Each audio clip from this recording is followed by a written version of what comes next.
안녕하세요, 로장입니다. 비가 상당히 많이 내리는 하루네요. 안전운전 하시고요. 첫 번째 소식은 최대 고비인 CPI 발표를 앞두고 있는 가운데 시장은 이제 경기 침체 우려가 불거지면서 하락을 하였는데요. 3대 지수 장 흐름을 보면 장 초반에는 상승을 하나 싶더니 바로 하락을 하는 모습이었고, 장 마지막에는 더 큰 하락으로 이어진 것을 볼 수가 있었습니다. 그 중에서도 이제 나스닥은 예상한 것처럼 일단은 월요일, 화요일장은 하락으로 이어졌고요. 어제장은 이제 하락폭이 심하지 않아서 다행이라 생각이 드는데요. 오늘 장에서는 장 초반 상당히 변동성이 클 것으로 예상이 되고, 장 마지막에는 상승으로 이어졌으면 하는 바람입니다. 공포지수도 어제에 이어서 상승으로 이어진 모습이고, 이후에 연준은 FOMC 회의 일정에서 75 베이시스 포인트 금리 인상에 나설 것이고요.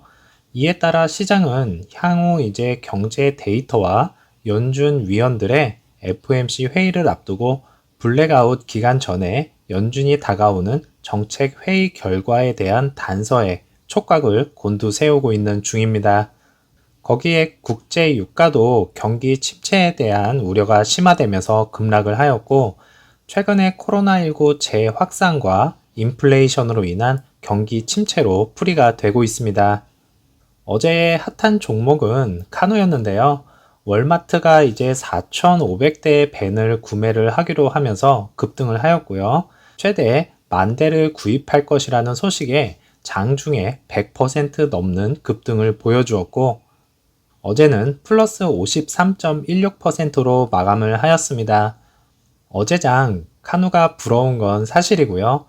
루시드도 사우디와 10만 대 체결 소식이 있었는데도 불구하고 이렇게 상승을 하지 못한 것에 대해서는 아쉬운 부분이 참 많습니다.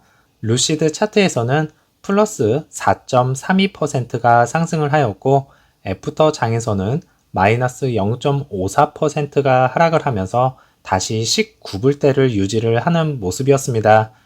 어제 나스닥의 하락에도 불구하고 전기차 관련주들이 대부분 상승으로 이어진 것에 대해서는 카누의 간접적인 영향이 크지 않았나 생각이 되고, 어닝 시즌이 다가온 만큼 실적 기대감에 조금씩 상승으로 이어지는 부분이 아닌가 생각됩니다. 오더플로우에서는 라지 스케일의 2거래일 연속 매도를 보여주었고요. 미디움과 스몰캡에서는 매수가 약간 더 많았다는 것을 볼 수가 있었습니다. 1분봉에서는 장 초반에는 나스닥의 움직임을 따라갔지만은 장 마지막에는 나스닥의 흐름을 따라가지 않으면서 상승으로 이어진 모습이고요. 장중에 이제 최저점은 18.25불로 다행히 17불 라인은 다시 내려가지 않았네요.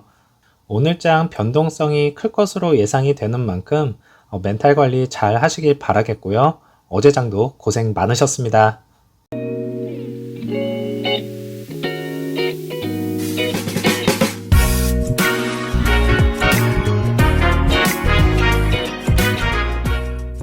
여름에 오픈 예정이었던 뉴욕 서비스 센터가 2023년 겨울로 연기가 되었는데요.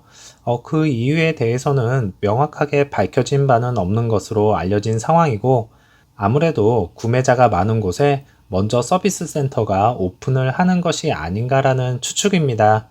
오너분들의 불편함이 없도록 수많은 곳에 서비스 센터가 오픈을 지연 없이 해주었으면 좋겠네요. 어제에 이어서 애플 카플레이에 관한 내용인데요. 포토샵인 것 같다고 말씀을 드렸었고, 그에 반박을 하는 사진이 공개가 되었습니다. 파일럿 패널에서 볼 수 있듯이 애플 카플레이뿐만 아니라 안드로이드 오토 옵션이 있는 것을 확인을 할 수가 있었는데요. 이것이 현재 진행 중인 상황인지에 대해서는 정확히는 확신을 할 수는 없지만, 애플 카플레이와 연동을 할 것이라는 것에 대해서는 확실하다고 저는 믿고 있습니다. 다만 계기판에 있는 화면에서 애플 카플레이가 어떻게 자연스럽게 화면을 채울 것인지에 대해서 개발 중에 있다고 생각을 하고요. 사실 저렇게 나오면 안 되겠죠. 아주 자연스럽고 예쁘게 화면을 채워서 출시가 되었으면 합니다. 이제 총 10개의 에피소드 중에서 3개의 에피소드가 공개가 되었고요. 그 중에 2개는 피터 롤린슨 CEO가 맡아서 하였고, 이번에는 에릭 바흐의 에피소드 3 영상이 올라왔습니다. Hello there, I'm Eric with Lucid Motors.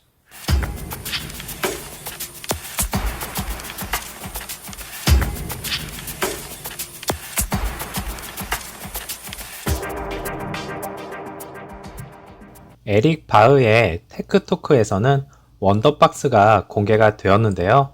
원더박스가 어떻게 작동을 하는지에 대해서 설명을 하였고, 간단하게 설명을 드리자면 루시드 에어의 온보드 충전 장치로서 서로 다른 충전 시스템과 부스트 전압 충전과의 호환성과 극대화를 보장하기 위해 완전히 독창적인 다기능 장치이고요.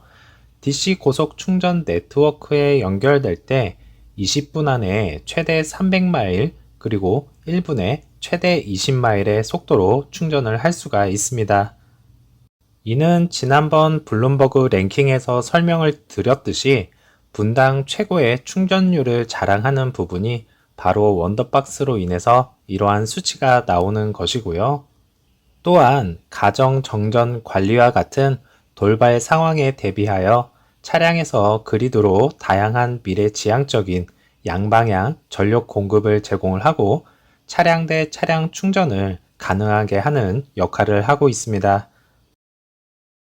원더박스는 충돌 성능뿐만 아니라 소음 및 가혹한 성능을 향상시키는 차량 본체 구조에 맞게 아름답게 묶여 있고요.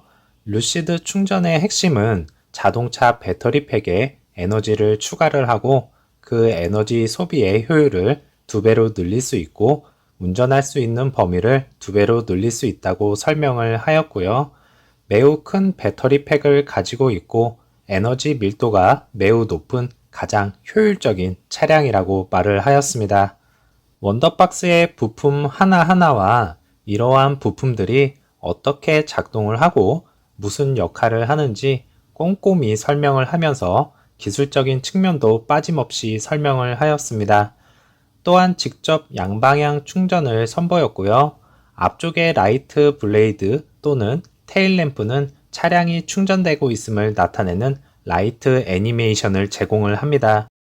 집으로 에너지를 다시 공급할 수 있고 전력 흐름을 모니터링 할 수 있으며 전기 요금을 줄이고 낮에는 태양 에너지를 저장할 수 있다고 하면서 원더박스의 기술적인 측면과 그로 인해서 에너지를 어떻게 효율적으로 사용할 수 있는지도 설명을 하면서 마무리가 되었습니다.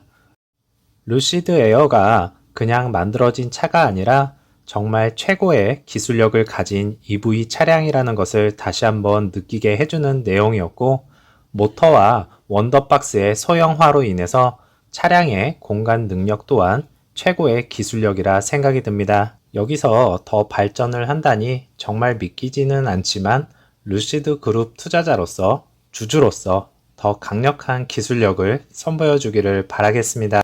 즐거운 오후 보내시고요. 다음 영상에서 찾아뵙겠습니다. 감사합니다.